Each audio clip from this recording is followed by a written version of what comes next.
We've been looking at the books of 2nd John and 3rd John tonight. If you're not already over there, you can be turning over there.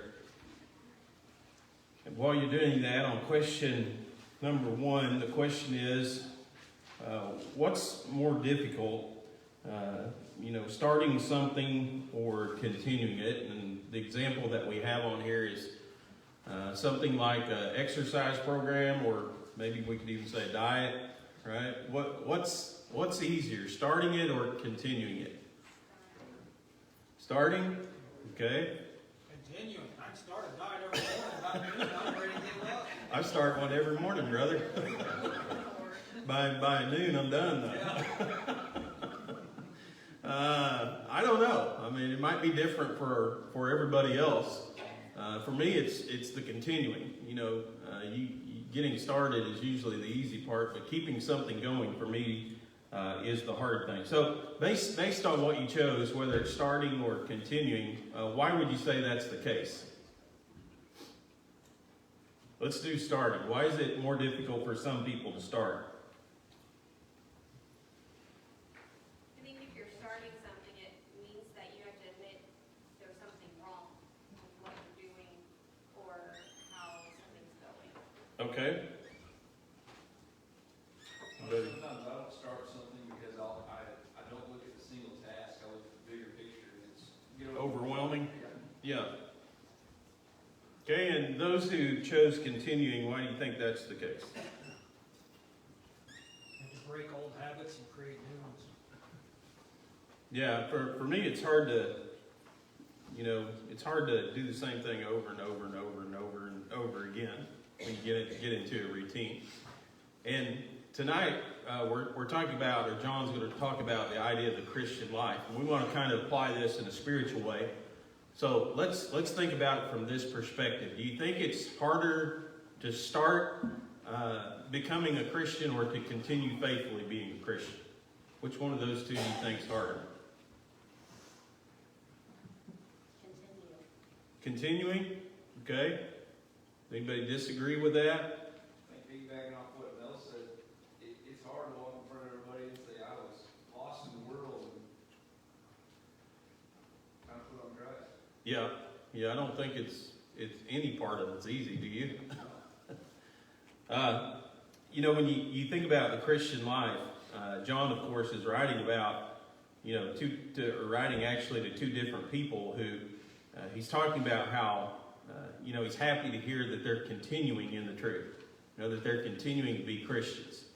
And sometimes for some people, the hard part may be just getting started, just obeying the gospel. And once they do that, they may be all, downhill from there for them. But for other people, it may be, continuing to be faithful. Maybe, obeying the gospel, admitting they were wrong, didn't have a really big problem with that, but, continuing something day after day becomes difficult. And so I think it differs probably for each person, but obviously both are necessary to go to heaven. So we have to start and we have to continue. And so whatever difficulties we encounter, or whichever one we find hardest, is probably one that we need to work on the most. All right, so let's go to 2nd John here and get a reader for me, and let's read the first 6 verses here of 2nd John.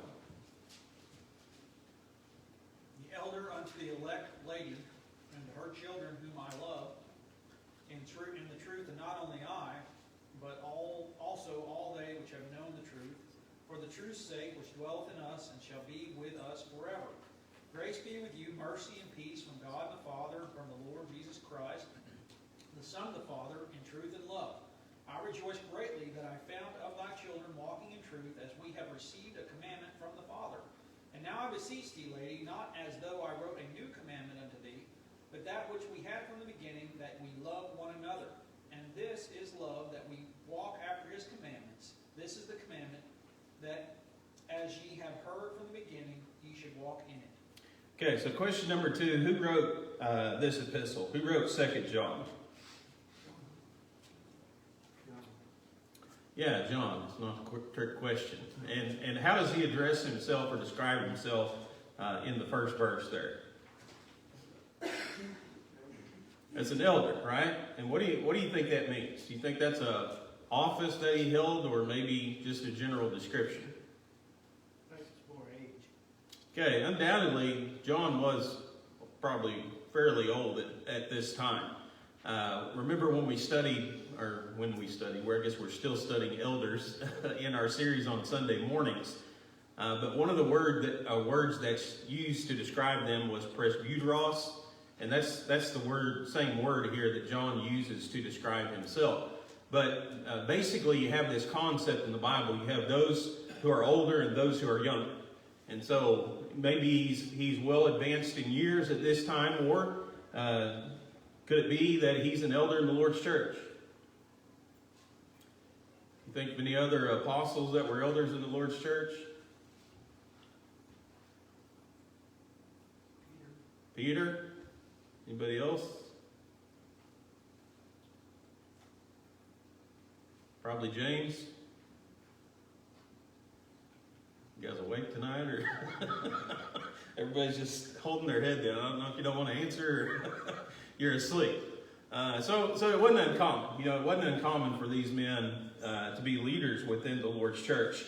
So we're reading obviously about the Apostle John here, and why did he write this letter? Well, he wrote it to the elect lady, right, and her children. Depending on which commentary you read, some people think it was just a general way of addressing the church. Some people think that it was actually written to a specific woman in mind. It's kind of interesting when you look at 3 John. Obviously, there was a specific person that John did write 3 John to. So maybe it is an individual, maybe it's a collective way of speaking about the entire church. But why did he write it?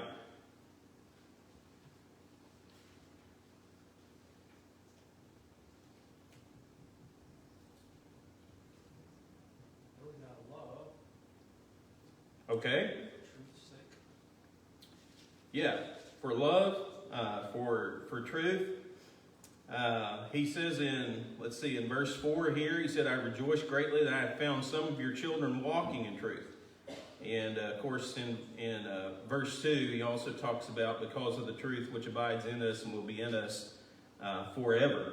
So was he talking about, again, a specific woman whose children were obedient to the truth? And maybe he had encountered these children, or he had heard about their faithfulness, and he was writing to this woman to commend her and to help encourage her, also to rejoice with that her children were obedient to the gospel of Christ. So what does he say there? We kind of mentioned it, but what was it that gave this elder great joy? Question number 3.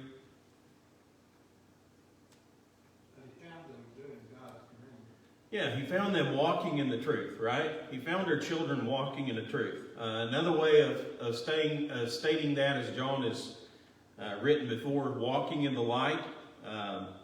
What else? What are some of the other ways you could describe it?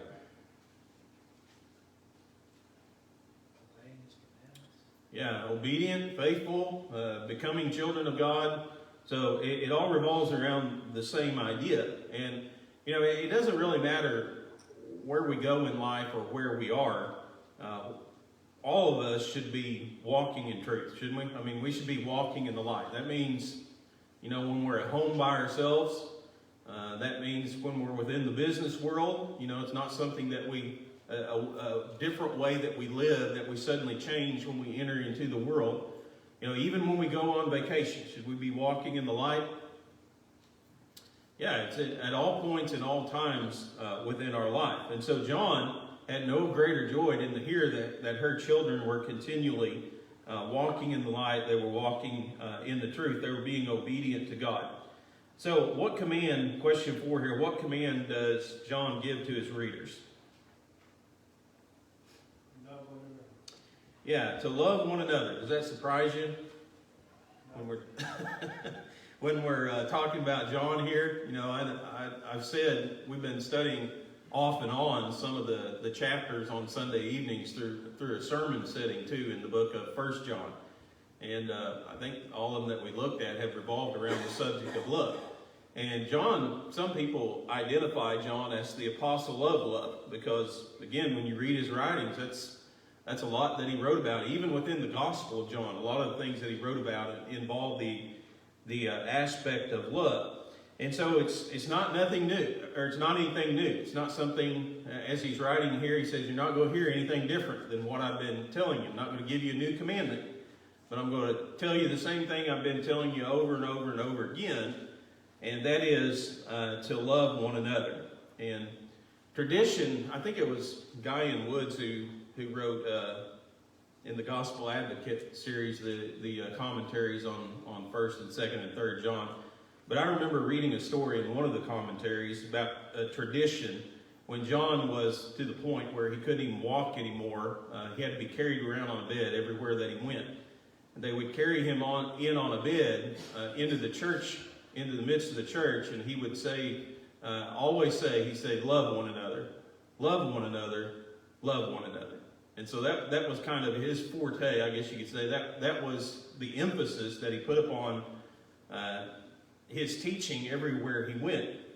And so we talk about the importance of love. Well, love is going to remedy anything that's ailing in the spiritual world, isn't it? Whether it's our love for God or our love for our fellow man.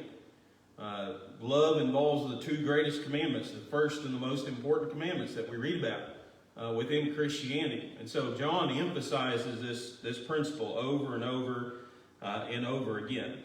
So question number 5 here, so what is love? What's he talking about when he says love one another? Trust is one. Somebody say something? Trust. Trust? Okay, that would certainly be an aspect of it. But how does he define love there in verse 6?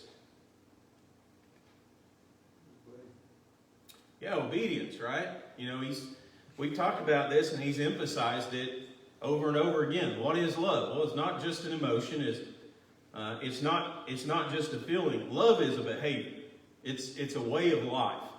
And when we think about how do we show our love for God? Well, we show our love for God through obedience. How else can we show our love for God? Yeah, obedience, right? It's by doing what God tells us to do. And so, if you love somebody, what do you try to do? You try to upset them. You try to do things that are going to be displeasing to them. Try to be an example and help them go to heaven. Yeah, you certainly try to be an example for all Christians around us. But the emphasis is, you know, when you love somebody, you're going to do everything that you can to try to please them, aren't you? And so if we love God, we're going to keep His commandments. It's as simple as that. Love is a way of life. It's a behavior. It's not just an emotion or a feeling. And so there's no way that we can show our love for God. Think about it. What other way could you show God that you loved Him besides obey? I mean, there's nothing else that we can do that's going to show our obedience and the care that we have for God. And that's true within the world today too, isn't it? Isn't that true within the husband and wife relationship?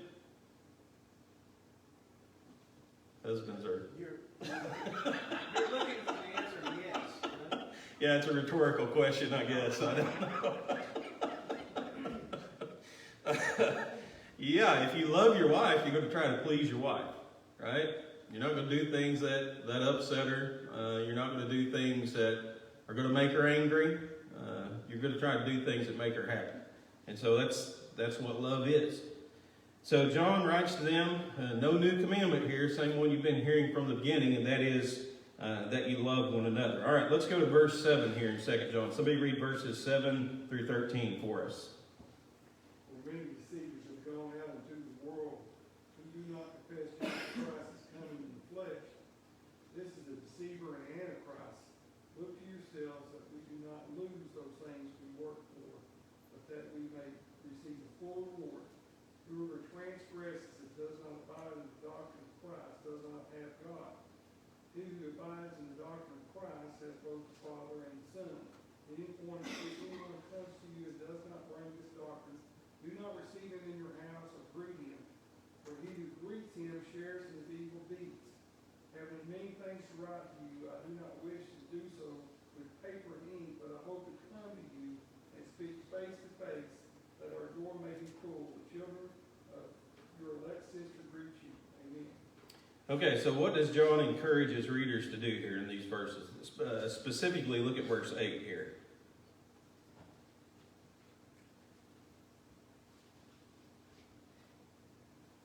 Don't give up.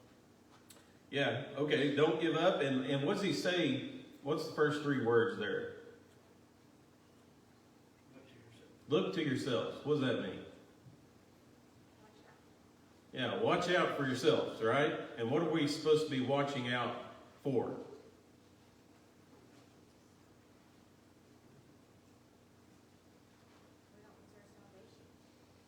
Yeah, our salvation, right? We don't want to lose what we work so hard to get, right?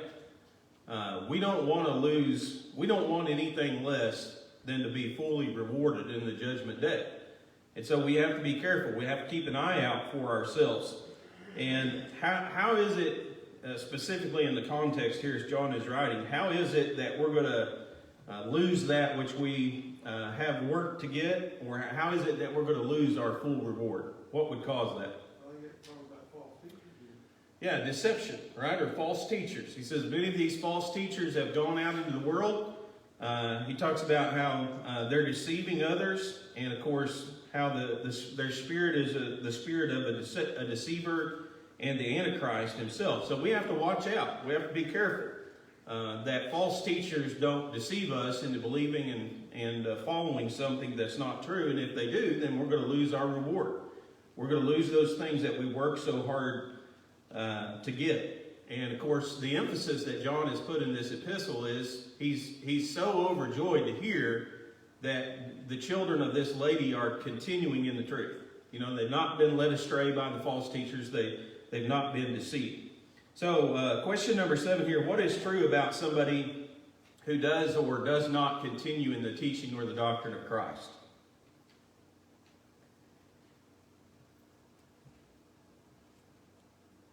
The one who does has the Father and the Son. Okay, and what about the one who does not? Obviously, does not have the Father and the Son, right? So what does that mean? What does it mean that if you don't abide in the doctrine of Christ, you don't have God?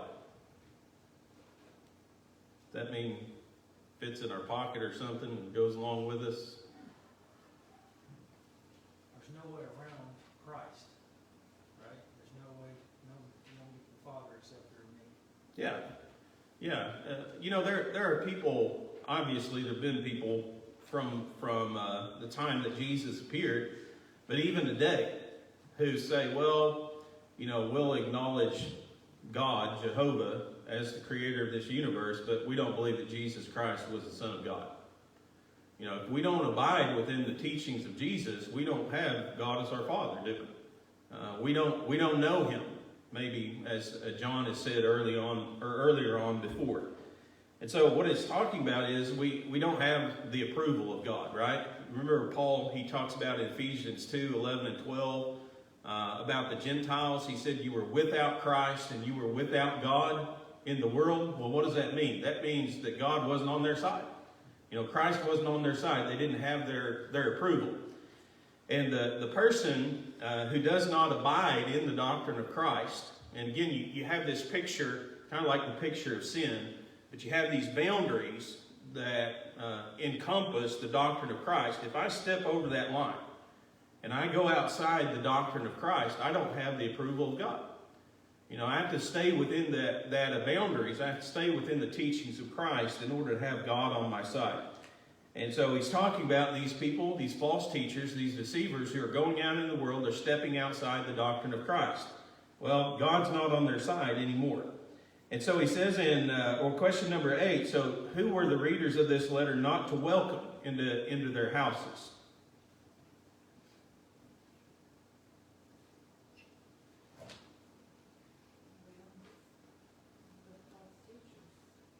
Yeah, anybody stepping outside the doctrine of Christ, right? He says if any come to you and they don't have this doctrine, then they were not supposed to, how does he describe it here? Receive him not into your house, neither bid him Godspeed. Yeah, New King James Version says do not receive him into your house nor greet him.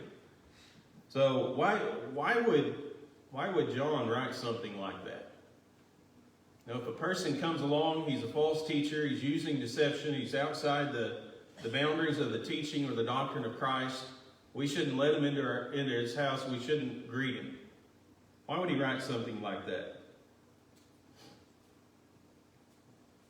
Is that person a Christian, a member of the church, and went awry, or was he never a Christian? Because it'd be church discipline if he was a member of the church, right? Yeah, that could definitely fit within the description that's given here. False teachers are, I mean, they're against the very heart of the gospel. I mean, that's what the good news is. If you don't believe that Jesus came in the flesh, then there's no hope, there's nothing. I mean, that's not just some little difference of opinion. That's like the whole heart of it. Yeah. I mean, you lose there's nothing. Yeah, and specifically when you think about the church, what should our attitude be towards false teachers? I mean, the church as a whole. Should we open up our doors and say, come on in? I think it goes back to talking about motivation a few weeks ago. How do false teachers motivate? By love, hate, or I can't remember all four of them now, but if we let them in our house, we're giving that a little seed or a root to take hold. Yeah, it's dangerous, isn't it? I mean, if you open the doors of the church and let a false teacher come in, you're putting the church in danger, aren't you? And if we open the doors of our house and let somebody come in, are you putting your family in danger? Well, spiritually speaking, yeah. I mean, it's no different than letting them into the church. And so John's warning them here, hey, don't let that person come into your house. You know, don't let them stay there. Don't greet them. Don't encourage them in any way in what they're doing and what they're teaching. And of course, the reason why is there's no greater danger, spiritually speaking, than a false teacher today. And so we don't want to do anything to encourage what they're teaching. We don't want to do anything to support them in any way in the doctrine that they're spreading. So question number 9 here, why did John not want to write all that he had to say? He says there in verse 12, he had many things to write, but he didn't want to do so with paper and ink. Why would he not want to write all that he had to say? Want to speak to a face-to-face. Yeah, he wanted to talk to him face to face. And I would say that, I know we're living in the days of social media, but I would say that probably most of us understand the value of speaking to somebody face to face versus, well, text today, pen and paper back then, right? What is the value? What is the value of speaking to somebody face to face versus pen and paper? Build strengthen relationships. Yeah. So you learn a lot about each other, just having a physical interaction with one another. What else would you say? You actually see emotion. Yeah. I mean, I could write to all of you and tell you about, the things that we're studying tonight, but when we're face to face, you can see my expressions, you can see my facial, the changes in my facial demeanor, you can hear inflection in my voice, and so it's a lot different than just reading something, on a piece of paper. And there's a lot to be said about dealing with people face to face. Another thing that's great is, if you write something and somebody doesn't understand it, well, you're just kind of there, aren't you? But if you're speaking to somebody and they don't understand it, they say, wait a minute, well, what about this? And so it gives the chance for us to have interaction with one another. I had a lady who had emailed me today, and she wanted me to describe to her the process of baptism as it takes place in the church. So I did my best, but think about trying to sit down and describe all those things that are in it. I would much rather just talk to somebody face to face because it's a lot easier. It's a lot easier. You can use your hands. You can, show some motions. They can ask questions. And so John obviously he wrote because he had some important things to say, but there are also some things that he wanted to tell them face to face. And so he didn't write all that he had to say because he wanted to make that personal appearance with them. All right, so that's 2 John. Let's go to 3 John. Any comments or questions before we go to 3 John? Yeah, I got one. Okay. When it talks about, not welcoming the false teachers into your home, I mean, that, I'm thinking of today whenever you have a Jehovah's Witness does that mean you don't, tell them to come in so that you can talk to them? No, I think that's a completely different situation, because you're not inviting them in and you're not giving them, you're not encouraging their doctrine in any way. In fact, you're trying to dispute it. You're trying to teach them the truth. I would consider it the same thing as an erring brother or sister of Christ who's had fellowship withdrawn from. The Bible says don't eat with them. But if I invite them over to my house to eat with me and I try to teach them while they're there, is that wrong? Well, what's the idea of eating? It's the idea of endorsing. It's the idea of encouraging. It's the idea of putting your stamp on it, or just pretending that everything's okay. I think that's what John's talking about there. Obviously, if you invite somebody into your house who doesn't believe the truth, but's willing to listen, I think that's a completely different situation than what we're reading about here. Anybody else? All right, let's go to 3 John. Somebody read the first 8 verses for us there.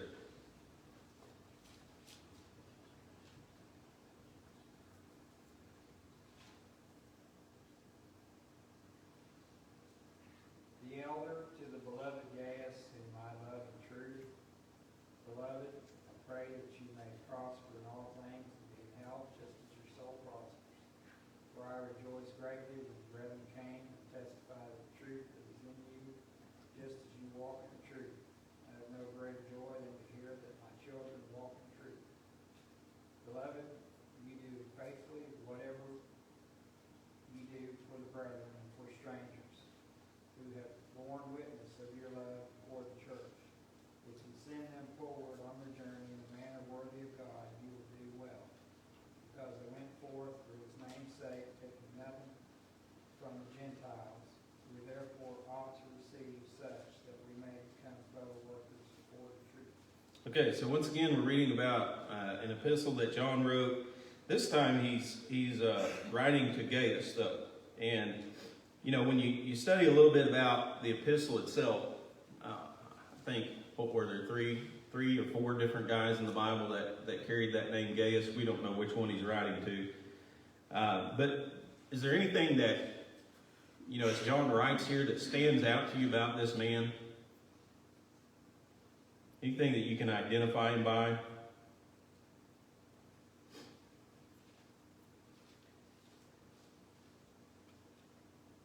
think he's one of his converts? Well, he very well could have been. He knew him more than just mere acquaintance. He took the time to write the letter to him, and he's praising him about his actions. And to me, as I read 3 John, I think really he was probably an elder in the church.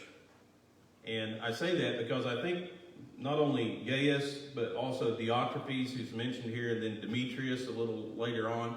They're men that had a tremendous influence. And undoubtedly Diotrephes he had some position of leadership within the church. I don't know if it wasn't an elder. I don't know what it could have been. I guess maybe a deacon. But anyway, it's kind of indicating to me, as he's writing here, he's commending these men who are in positions of leadership. And so what was it that gave him great joy? When his children walk in the truth. Yeah, Gaius was walking in the truth here, right?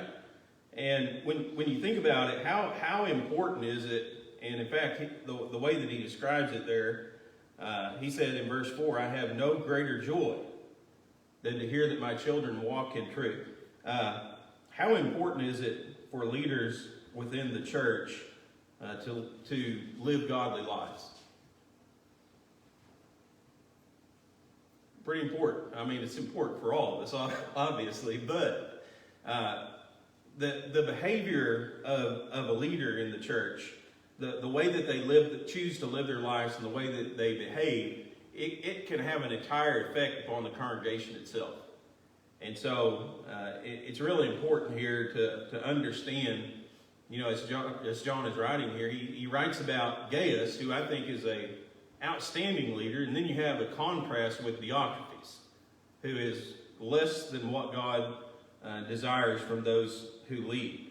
So not all leaders are the same. Is it hard? I mean, when you think about leaders, obviously we're not elders here, but do you think it's hard sometimes for elders to stick with the truth?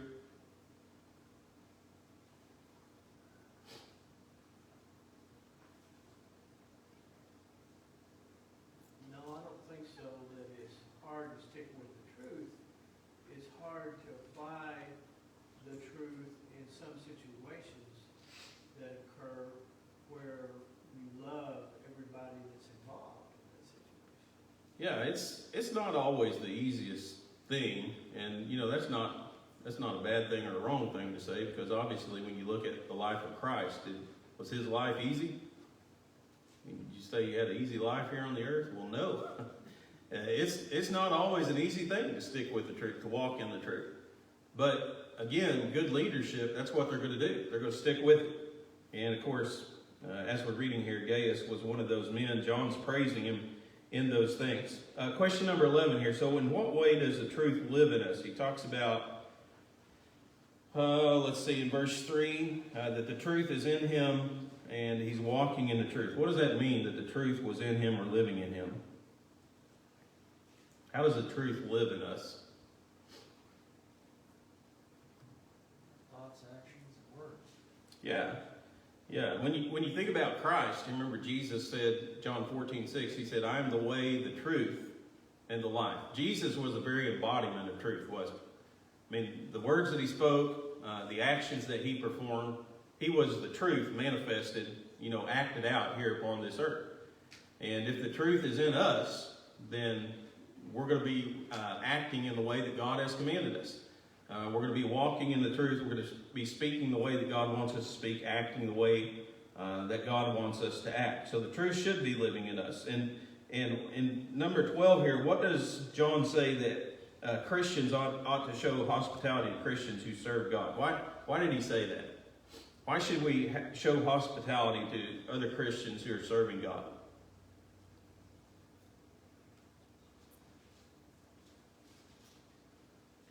What does it say, verse 8 there? Work together.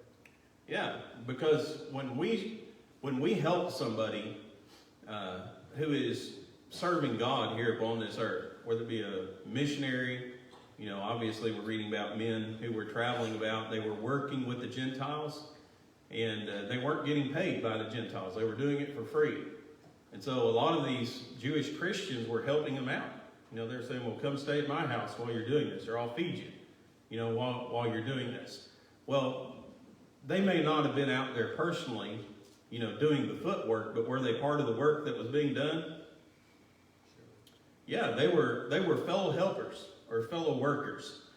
And, there are times in the Bible we read about Paul telling, for instance, the church at Corinth, he said, pray for us and help us out. When we pray for others who are involved in works, are we becoming part of that work? Well, sure. We're contributing to that, aren't we? And so when we help those who are serving Christ, we're in essence taking part in the very work that they're doing. We're sharing within that load. And so he's commending Gaius for doing that. Whenever those people came along, Gaius would reach out and he would help them. And by doing so, he became their fellow workers for the truth. Verses 9 through 14, you probably read about Diotrephes before, and we only have like 3 minutes, so we're not going to read all that. But what was it that Diotrephes loved? Being a leader. Yeah, he liked to be in charge, didn't he? And again, when you read about him here, he seems to have had some kind of authority over the church, because you read in verse 10, you read about how John said, I wrote letters unto you, but Diotrephes rejected those letters. He wouldn't give them to the members of the church. And he talks about also within verse 10 there that when brethren would come along who endorsed John, so to speak, Diotrephes would turn them away. Well, doesn't that sound like he was in some kind of position of leadership over the church where he was doing these things? And then you also read about if somebody did accept them, what did he do? Yeah, he put them out of the church. Well, how could you do that if you didn't have some type of authority over the church? And so I think probably what we're reading about is a man who occupied the position of the eldership within the church, but he liked to be first. He liked to be in charge. And if you didn't do it his way, then it was the highway. And so John talks about how, of course, he would or prayed against him. That literally means to rattle on or to overflow with talk. You know, he's constantly talking about John, undermining his character and his influence, and letting other people know what he thought about the Apostle John. And think about that. I mean, think about how brazen a man would have to be to reject an apostle of Christ, number one. But not only an apostle of Christ, you know, Peter, James, and John were part of what we often describe as the inner circle of Christ. They were those who were, you know, they were the ones who were very, very close to Jesus. And so to have the gumption to reject somebody like that, that tells you a little bit about the attitude that Diotrephes had. So he says, you know, people who do good are of God. People who don't are of Satan. He said, imitate Gaius. Do what Gaius did. Don't imitate Diotrephes.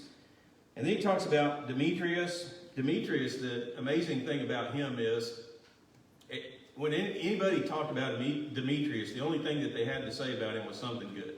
You ever know somebody like that? You know, he said all the people in the church only say good things about him. When you compare him to the truth, John says, the truth only has good things to say about him. When you talk to the apostles, when you talk to us about him, all we say are good things about him. You know, he's just a really good individual. And so he was held in the highest esteem by others. And then again, you have the end of the book, and why is 3 John so short? You want to come see him face to face. Yeah, he wanted to talk, didn't he? Face to face, not in a letter. He had a lot of things to say, and he was planning to come to them shortly. And so he said, I'm going to wait and save these things so I can talk to you face to face about them. All right. Did he ever get to do that? Did he get to do that? I don't know. Good question. How did that work out for that fellow who did? For Diotrephes? Well, I would say not too good, wouldn't you? That's 2nd and 3rd John in a nutshell. Anybody got any comments or questions?